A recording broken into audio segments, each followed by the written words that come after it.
Mr Deputy Speaker, I rise to speak on new clause 37, which is an amendment that is, shall we say, broadly drawn and asks for a report from the Secretary of State of the impact of the new immigration system on skills and the labour market, and how changes made to the immigration rules for EEA and Swiss nationals have affected skills shortages in the labour market. Now, I expect if this clause were to be put in the bill, Mr Deputy Speaker, I expect that that report would be quite a long one, because the impact of Brexit and the new immigration system that our country will have will be extensive. However, I just want to make a few short comments on a particular industry that is likely to be badly affected on top of very serious impacts from COVID-19, and that is the creative industries. And you know, Mr Deputy Speaker, how important those industries are to our country. And in making these points, I would be proud to draw the House's attention to the Register of Interests in my name, because I could not be more honoured to have received the support of a great trade union, the Musicians' Union. Now, the creative industries are currently in turmoil. They employ 3 million people.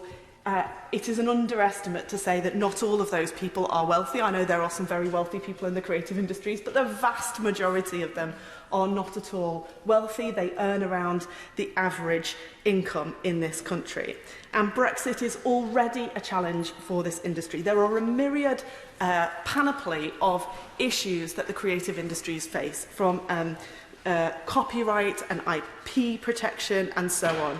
And as I've said, Mr Deputy Speaker, COVID-19 and the restrictions on their ability to do their jobs is having a radical impact. Add to this Brexit and the end of the transition period coming down the line, because the ability to travel has a huge impact on creatives, whether it's touring, working in Europe more generally for those who work in the visual arts or in dance in other areas. Now, of course, the government will say that the impact on the creative industries and their ability to get visas, to travel, to work, to have a good system of immigration that helps them will be subject to reciprocity through agreements with the EU.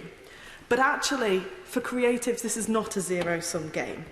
It's not us benefiting versus others. We actually will benefit if EU nationals are able to work here too. Think of our great orchestras, Mr Deputy Speaker. Think of those artists that display their work in our galleries.